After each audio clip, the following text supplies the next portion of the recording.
Bienvenidos a un segmento más de Laicos Destacados. Hoy nos encontramos con el doctor Antonio Gagliardo, quien fue docente y estudiante de la Universidad Laica Vicente Rocafuerte de Guayaquil, ex fiscal del Guayas y ex juez de la Corte Constitucional. ¿Cómo está, doctor? Empezamos con una primera pregunta. Cuéntenos alguna anécdota que haya tenido como docente y estudiante dentro de la universidad. Bien, como estudiante estaba en plena juventud con mis compañeros, muchas anécdotas. Una de ellas es que yo siempre he sido muy tranquilo, muy reservado, jamás se me ha conocido como relajoso, podríamos decir. Y una vez en la mañana deportiva aquí de la universidad, me recuerdo, eso fue lo que me ha saltado ahorita a la memoria, queríamos lanzar a la piscina a un compañero que era el más grandote de todos, ¿no?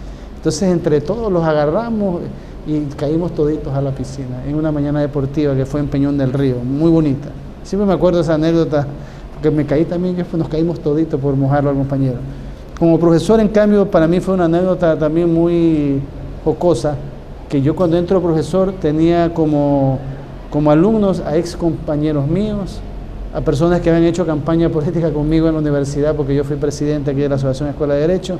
Entonces, pero todo fue muy bien, todo en el respeto, las consideraciones, pero era raro pues tener de compañeros, de alumnos a mis ex compañeros, algunos que se habían quedado retirados, y a personas con las que tenía mucha amistad en la universidad, aunque no fueron de la misma aula. Una cosa es compañeros de aula y otros compañeros de la facultad. Eso es lo que me acuerdo. Y a lo largo de la vida estudiantil, ¿usted se consideró un buen alumno? Bueno, no es bueno uno estar alabándose, pero siempre aquí saqué las mejores calificaciones. De acuerdo al cómputo, yo fui el mejor egresado de mi carrera en la Facultad de Derecho y siempre me daban premios por ser buen alumno aquí en la universidad y fui sorteado por muchas ocasiones para ser el mejor estudiante de la Universidad Laica, pero bueno, no tengo mucha suerte en los sorteos, nunca quedé eso, pero siempre fui nominado a ser el mejor estudiante de toda la universidad por muchas ocasiones, pero no salía sorteado. Usted fue docente de la institución. ¿Cuánto tiempo duró su estadía en la universidad y cuáles fueron las materias que usted impartió a los alumnos? Bien, la primera materia que yo di fue Derecho Social, cuando reemplacé a mi padre que salió de ministro de Estado y lo reemplacé por 2 años. Después ya me dieron una cátedra en Derecho Constitucional, también di como 2 o 3 años. Y finalmente un profesor que ya falleció, pero era uno de los mejores profesores que ha tenido esta universidad, el doctor Jorge Durán Díaz, me pidió que lo reemplace porque él estaba padeciendo de cáncer. Entonces ahí di como 3 o 4 años clases, Derecho Penal, que fue la materia que más me gustó. ¿Y por qué usted decidió estudiar la carrera de leyes o hubo alguna otra carrera también que le apasionó aparte de leyes? No, siempre me gustó el derecho, en mi familia hay abogados, siempre me gustaba litigar, me gustaban los juicios, las películas sobre juicios, sobre crímenes, investigaciones.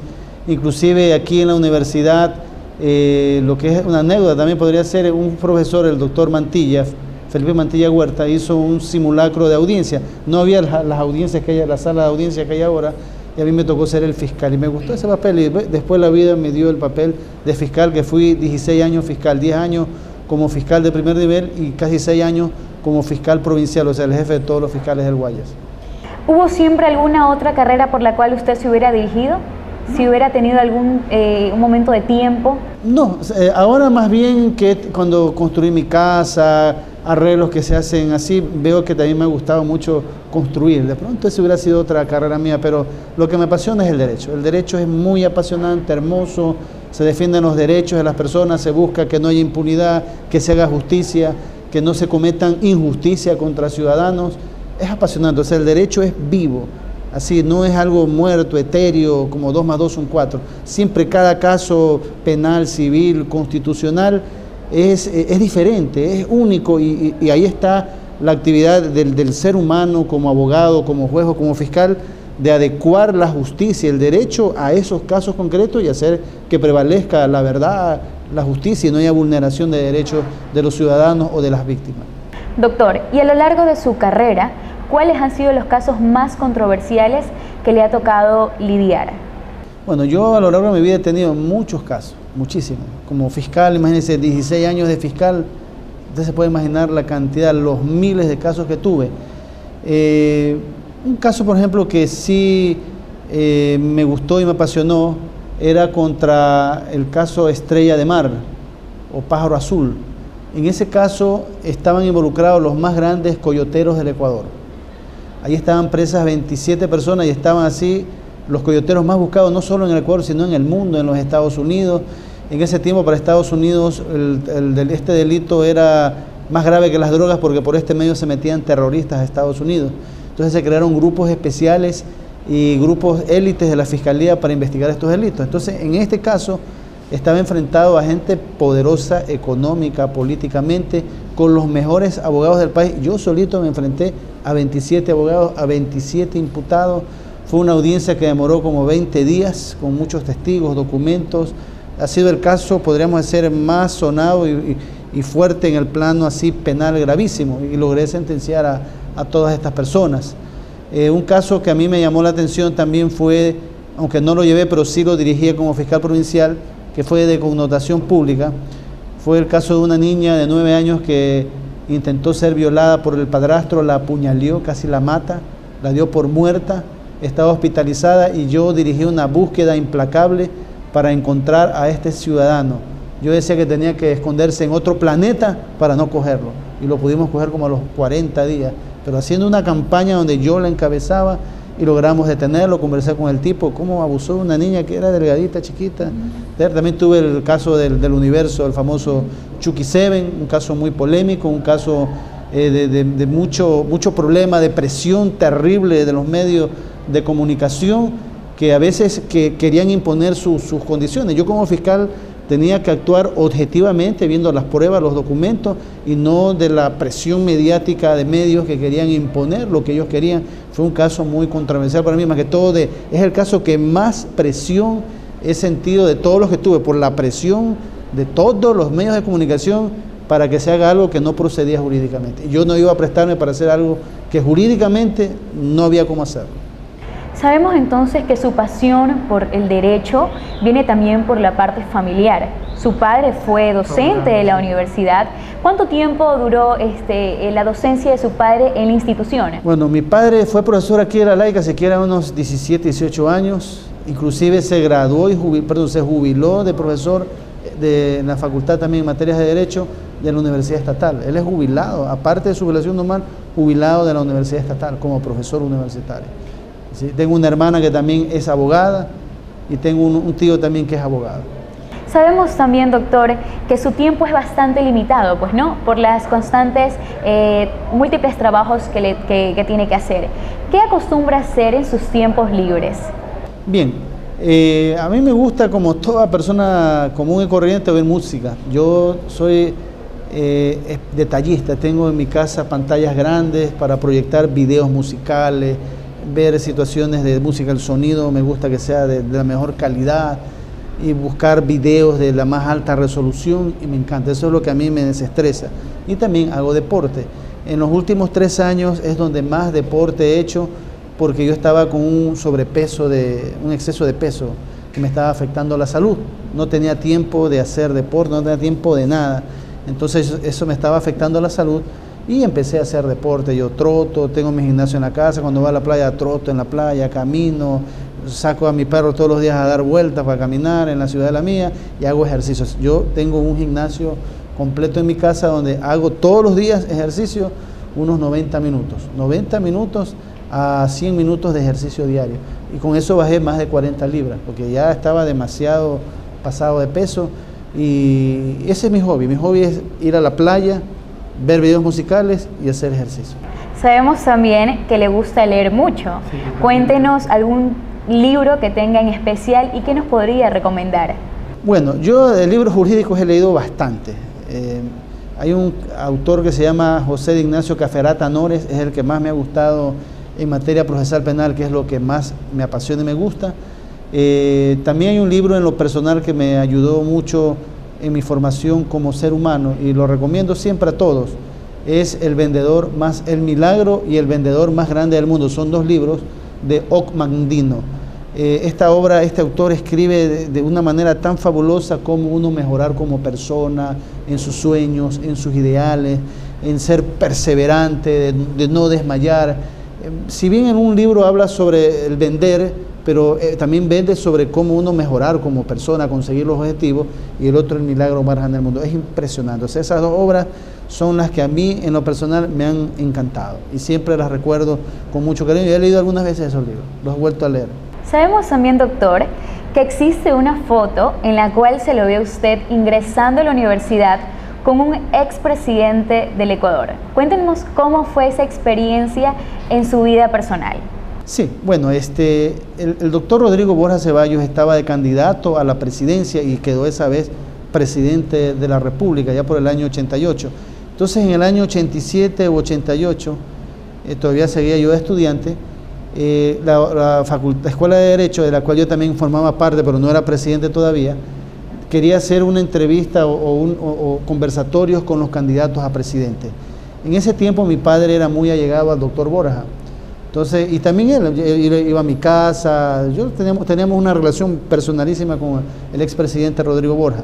Entonces yo le sugerí que venga aquí a la universidad. Cuando yo le pedí, él inmediatamente aceptó y vino. Es más, fue uno de los pocos candidatos que vino, porque los candidatos no les gustaba mucho venir a las universidades, además eran en los barrios populares, en los canales de televisión, y sin embargo él vino y fue un furor, la gente lo fue a ver, y yo entré con él, pues yo entré con él, inclusive yo hice la presentación de él como candidato presidencial, que venía a hablarnos, y él me agradeció. Una experiencia también muy bonita, muy política, aunque después yo participé también en el gobierno de él, fui funcionario público de alto nivel de él, a pesar de estar recién graduadito de ¿cómo se llama?, de abogado.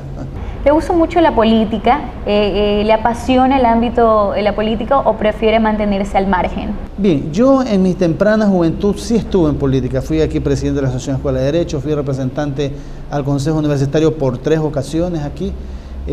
También trabajé políticamente con el doctor Rodrigo Borja, mucho orgullo, estuve con él, recorrí el país. Fue 3 campañas electorales que estuve con él, desde un niño prácticamente, un adolescente y recién graduado.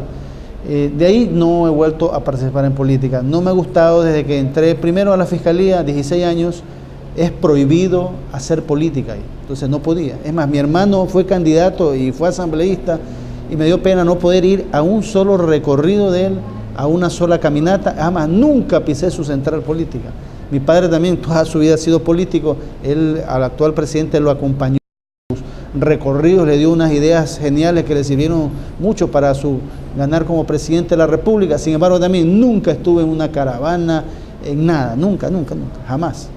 ¿Por qué? Porque mi cargo como fiscal me prohibía el estar, es más, era causal de destitución estar en eventos políticos. Y no me gustaba, no me llama la atención, porque la política también es muy traicionera, es a veces muy sucia, hay mucha calumnia, hay muchos intereses, también hay a veces mucha corrupción. Entonces ese ambiente a mí no me gusta mucho. Entonces prefiero más lo académico, prefiero más lo jurídico, lo científico, y no lo de la política. Además, siempre todo gobierno sale desprestigiado, uno está en un cargo y termina el gobierno y se queda sin trabajo. Mejor es tener una estabilidad. Y no sé si algún día me meta a la política. No lo he hecho en los últimos, qué sé yo, más de 20 años que no he tenido nada que ver con la política. Tampoco puedo decir que nunca lo haré, ¿no? Por supuesto. En su carrera, doctor, a lo largo de los casos que usted ha tenido que presentar, ¿cuál ha sido su mayor debilidad como persona? Bueno, quizás que en un principio, cuando era fiscal, porque eso es lo que yo más he hecho, yo a veces me entregaba demasiado a los casos. Y yo creo que uno como fiscal o funcionario judicial no puede entregar, o sea, hay que entregarse, investigar, luchar, pero no hacerlo demasiado personal. Y ese es un consejo que a veces yo lo tomaba muy a lo personal, como que me habían hecho a mí alguna situación. Eso puede quitar un poco de objetividad. Lógicamente es la pasión. Yo casi todos los casos que presenté y acusé fueron condenadas esas personas. Los que no acusé porque no habían pruebas fueron absueltos. Pero yo estaba ahí. Yo tuve muchos casos de asesinatos, violación, de todo un poco, ¿no? Inclusive recuerdo una audiencia, otra anécdota que me parece importante, era el caso de un individuo que había violado a su hija y la había dejado embarazada en el cementerio aquí de Guayaquil. La niña habló conmigo, ella perdió el niño, no sé cómo que habrá hecho, pero algo de haber pasado ahí. Y en ese tiempo no se permitía la declaración de parientes contra los padres. Yo hice mi tesis doctoral aquí en la laica diciendo que eso era una aberración, que no pueden hablar las víctimas cuando sea voluntario. Y hubo una reforma legal. Entonces cuando fui a la audiencia, este individuo que estuvo probado que había violado a su hija, dijo en la audiencia con una Biblia, dice, Dios sabe que yo soy inocente, que esto es una calumnia, una injuria, que por gusto me persiguen, habiendo todas las pruebas. Entonces ahí se me ocurrió en ese momento decirlo, bueno, existe, dije yo, una justicia divina, de esa se va a encargar Dios por lo que usted ha hecho, pero existe también una justicia terrena y de esa me encargo yo aquí en esta audiencia, ¿no? Y el individuo se le impuso la máxima pena, ¿no? Lógicamente también hasta ahora me encuentro con personas que he hecho condenar por tráfico de drogas, por coyotero, por asesino, por violador, por asaltante. A veces me los encuentro en la calle, algunos me saludan, otros me reviran la cara. He ido a compromisos sociales y los he visto ahí, pues, ¿no? Entonces eso es lo malo a veces de estos cargos, que uno duerme tranquilo con su conciencia de que ha hecho lo correcto, que no ha permitido que haya impunidad de un delito o que no se cometa una injusticia contra alguien, pero eso siempre cuando uno resuelve, una parte está contenta y otra parte no está contenta, entonces es enemigo de uno, se resiente, uno no puede en un fallo contentar a todos. Eso es lo que deben saber. Aquí veo estudiantes de Derecho en la entrevista, eso es lo duro de uno como fiscal, como juez, que yo he sido juez del máximo tribunal de justicia del país, como es la Corte Constitucional del Ecuador, de la primera corte. Uno no puede en los fallos alegrar a todos, contentar a todos, siempre todo fallo va a ser polémico, unos estarán de acuerdo y aplaudirán y otros estarán en contra, justa o injustamente criticarán, inclusive cuestionarán. Entonces ese es el problema y el dilema que siempre tiene un funcionario judicial, un abogado, pero más allá de lo que digan las partes, de lo que digan los que aplauden o los que critican o insultan, está la conciencia de uno, o sea, saber que uno hizo lo correcto, o sea, que uno humanamente, de buena fe, de corazón, legalmente hizo lo que era correcto. Ya lo que digan los demás, uno no puede contentar a todo el mundo. O sea, hasta en la misma familia uno no le cae bien a todos. Imagínense ya tomando uno decisiones tan importantes. Yo he tomado decisiones jurídicas del más altísimo nivel de la República, del más alto nivel, cuestiones pero dificilísimas que no habría tiempo de contarlas. Y a veces la gente está de acuerdo y otros no. Entonces siempre ese es el reto que tiene un abogado. Por eso esta profesión es así, tan dura, tan apasionada, porque usted construye una casa, bueno, nadie se va a resentir. Cura un paciente, nadie se va a resentir, solo que se le muere el paciente. Entonces hay profesiones que no son como la de derecho, donde están en conflicto los intereses jurídicos de las personas, el honor de las personas, su libertad. Entonces son aspectos que no hay cómo negociar con ellos. Por supuesto, doctor. Para finalizar nuestra entrevista, tenemos entendido que usted tenía como proyecto abrir su propio consultorio jurídico. ¿Está en pie ese proyecto o ha tenido otras propuestas de trabajo? Bien, o sea, nadie me ha llamado ni estoy esperando que me llamen, ¿no? Si algún día me llaman, bueno, yo analizaré si me conviene o no nuevamente ingresar a un cargo público o privado. Nadie lo ha hecho. Yo lo que sí estoy ya trabajando jurídicamente. Desde mi casa yo tengo mi oficina ahí, antes siempre tenía una oficina, y ya estoy buscando una oficina en el centro, sino que ahora tengo que ver una oficina que me convenga por ubicación, por precio, por todo, por el estatus que yo tengo de un funcionario de alto nivel que he sido, no puedo ir a cualquier oficina. Justo hoy en la tarde tengo unas reuniones para ver oficinas, pero yo ya estoy trabajando, ya estoy manejando algunos casos. Para mí ha sido apasionante, es la primera vez porque estuve 16 años de fiscal y 3 años en la Corte Constitucional, o sea, 19 años de mi vida como operador de justicia y del más alto nivel. Y ahora sí es apasionante uno escribir. He sido fiscal, he sido juez y ahora voy a ser también defensor, ¿no? Eso era lo que me faltaba. Entonces prácticamente estoy cumpliendo, porque uno es el juez que resuelve, el fiscal en materia penal, el que acusa o no acusa, y la defensa. Ahora estoy en esta parte, en la defensa de las personas, ¿no? Todos los elementos que complementan su carrera. Entonces es apasionante, he hecho algunos escritos y me he dado cuenta que me apasiona. O sea, estoy muy contento de estar llevando algunos casos que estoy llevando ahora y me gusta. Y más que todo me han llegado casos que los he podido resolver o van a ser resueltos en estricto derecho, porque no hay nada que hacer. O sea, no le va a quedar nada que al fiscal y a los jueces, a esa persona, archivarle esas denuncias porque están hasta prescritas, ¿no? Muchas gracias, doctor. Agradecemos la entrevista con el doctor Antonio Gagliardo. Recordemos, amigos televidentes, que un periodista debe especializarse en áreas que le permitan consolidarse en el tiempo y en la historia. Un periodista debe de vivir la noticia, asimilarla e informarla. Hasta una próxima entrega.